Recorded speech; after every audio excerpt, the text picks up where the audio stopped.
السلام عليكم ورحمة الله وبركاته. أهلا بكم مع فيديو جديد.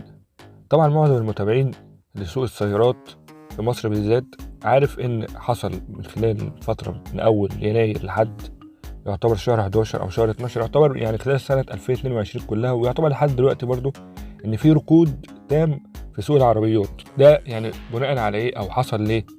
ده حصل لأن المعروض أصلا أو الموجود في السوق قليل، وفي نفس الوقت المستورد اللي او الناس اللي بتستورد من بره برضو ما بيستوردوش اصلا. مع الوقت حصل قرارات من الدوله بقى منع اصلا الاستيراد، فاصبح ان المعروض اصلا قليل، واصبح ان هو كمان بعد كده وصل لدرجه ان هو ما بقاش موجود. زائد كمان ان المعروض ده ثمنه عالي، فالمستهلك ما بيقدرش عليه. المستهلك العادي اللي ممكن النهارده يغير عربيته مثلا كل سنه بيلاقي نفسه مع الوقت لا صعبه. العربيه النهارده مثلا مع عربيه مثلا عامله بالنسبه له مثلا في السوق مثلا عامله 200,000 ولا حاجه، فعايز يبيعها ويغير بتاعه السنه الجديده، فبتاعه السنه الجديده 400 او 500,000، فطبعا بالنسبه له صعب جدا. فطبعا ده في اي سلعه في الدنيا كلها، مجرد ما تلاقي ان المعروض قليل وبرضو المستورد او ذات نفسه المعروض ده ثمنه غالي، زائد كمان ان التاجر ذات نفسه ما بيصدق يلاقي الحاجه دي موجوده عنده، مثلا سلعه معينه موجوده مش موجود منها في السوق غير حاجات قليله، فعارف ان المستهلك هيجري عليها فيبدا ان هو يغلي سعرها. فاصبح النهارده المعادله بتاعه الركود هي ايه؟ قله المعروض، زائد كمان غلو سعره، زائد كمان ان اساسا المشتري ذات نفسه او المستهلك برضو دي سلعه رفاهيه، مش مثلا اكل وشرب عشان يروح يشتريها على طول.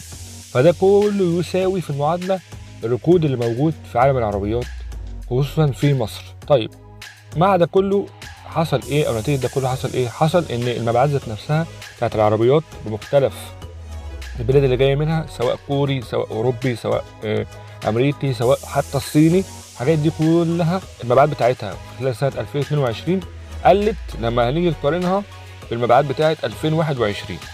واحنا النهارده معانا في الفيديو هنقول الارقام ذات نفسها بتاعت 2022 وهنقارنها بالارقام بتاعت 2023 بتاعت اسف 2021.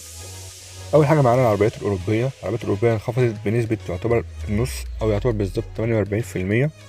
العربيات الاوروبيه مبيعاتها سجلت في الفتره من يناير 2022 لحد نوفمبر تقريبا 2022 سجلت حوالي 22,900 عربيه، او باعت حوالي 22,900 عربيه في السوق المصري.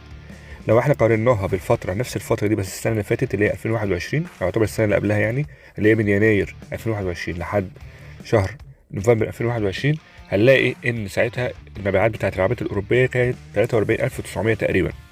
العربيات الاوروبيه طبعا معروفه زي اوبل مثلا، وزي برضو عربيات فيات، تمام، وبرضو يعني على سبيل مثلا يعني المثال مش الحصري برضو ستروين، تمام. العربيات دي كلها يعتبر يعني المبيعات بتاعتها قلت للنص. اما بالنسبه للعربيات الكوري فقلت بمعدل اكتر من النص، يعني تقريبا 53%. سجلت مبيعات من شهر 1 2022 لحد نوفمبر 2022 تقريبا 21,900 او 22,000 عربيه، ماشي. مع ان في نفس الفتره دي بس السنه اللي قبلها، يعني من يناير 2021 لنوفمبر 2021 كانت تقريبا مسجله حوالي 37,000 عربيه. طبعا كده المبيعات يعتبر قلت اكتر من النص كمان، 53% تقريبا. العربيات الكوريه زي يعني اشهر العربيات بتاعتها يعتبر كيا وهيونداي برضو على سبيل المثال، ايه مش الحصر. العربيات الياباني فهي برضو بقى قلت مبيعاتها او نسبه مبيعاتها بس اقل من الاوروبي كمان والكوري، قلت بنسبه تقريبا 22%. المبيعات بتاعتها في الفتره من يناير 2022 لحد شهر نوفمبر 2022 تقريبا 42,900. بعد ما كانت نفس الفترة دي برضو في السنة اللي قبلها اللي هو من يناير 2021 لنوفمبر 2022 تقريبا 55,000 عربية، يعني برضو النسبة مش كبيرة قوي زي الكوري وزي الأوروبي. العربيات الياباني معروفة إنها نيسان، سانجيونج مثلا برضو على سبيل المثال للحصر. عربيات برضو يابانية كتيرة جدا موجودة في السوق المصري، وزي برضو الهوندا. العربيات الأمريكي قلت برضو بنسبة كبيرة جدا، قلت بنسبة 52% بعد ما كانت باعت في يعني من يناير 2021 لنوفمبر 2022 تقريبا 10,000 عربية أو أكتر. باعت في نفس الفترة في السنة اللي بعدها من يناير 2022 لنوفمبر 2022 باعت حوالي 5,000 عربية بس. بالمناسبة عربيات الأمريكاني زي مثلا الجيب وزي الفورد وزي الشيفروليه وزي الدوج، العربيات دي طبعا يعني قليل برضو تواجدها لأنها عربيات برضو غالية، وبرضه عربيات مش مطلوبه قوي في السوق المصري لانها غاليه ومش اعتماديه زي العربيات الصيني والياباني والكلام ده كله اللي قلت بنسب ايه يعني الصين يعتبر قلت بنسب اقل شويه من الامريكي، وبرده الياباني نفس الكلام. اما بقى لو جينا للعربيات اللي هي يعتبر اقل نسبه اقل نسبه من العربيات دي كلها، فهي العربيات الصينيه. العربيات الصينيه يعني قلت بنسبه 18% بس. العربيات الصينيه تقريبا فتره من يناير 2021 لنوفمبر 2021 كانت عامله تقريبا 45,000 عربيه. اما مبيعاتها في نفس الفتره دي، يناير لحد نوفمبر في سنه 2022، فتقريبا عامله 37,600 عربيه. يعني نسبه برضو مش كبيره قوي زي العربيات التانية. وده طبعا يرجع ان العربيات الصيني انتشرت جامد جدا في مصر، وعربيات اعتماديه وعربيات رخيصه. العربيات الصيني زي شيري، تيجو، وزي برضو شنجان، تمام، وزي برضو بي واي دي، عربيات مطلوبه وعربيات برضو سعرها معقول، وفي نفس الوقت برضو بتلبي احتياجات المواطنين. مثلا برضو في عربيات منها بتبقى سعرها عادي، مع انها مثلا ممكن تكون اس يو في عاليه، فبتناسب الشوارع المصريه اللي كلنا اصلا يعني بنمشي فيها، وبنوحل مثلا مع العربيات اللي هي اللي يعني الواطيه عامه.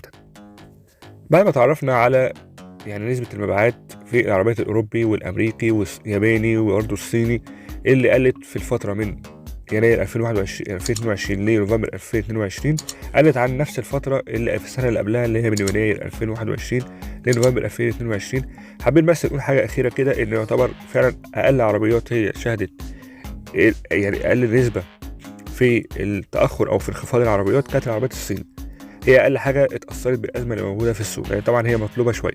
والاعلى طبعا هي الاوروبي والامريكي، لان برضو اسعارها بتبقى عاليه شويه، مش اي حد ممكن يقدر يشتريها. العربيات معروفه ان اسعارها غاليه جدا، والعربيات برضو متوقع ان السنه الجديده اللي هي 2023 احتمال كبير جدا العربيات تغلى ازيد كمان، خصوصا مع ارتفاع سعر الدولار اللي مثلا كان في اول 2022 كان تقريبا عامل مثلا قصه مثلا 16 جنيه او 15 جنيه على ما اتذكر، ودلوقتي احنا بنتكلم ان هو عامل 26 جنيه ولسه هيعلى كمان. وطبعا قله المعروض في السوق زي ما قلنا في اول الفيديو، وطبعا يعني الحاله الاقتصاديه اللي عليها البلد. طبعا دلوقتي حتى اي حد معاه عربيه ما يفكرش ان هو يا جماعه يشتري عربيه تانية، لا، يخلي العربيه اللي معاه موجوده معاه برده.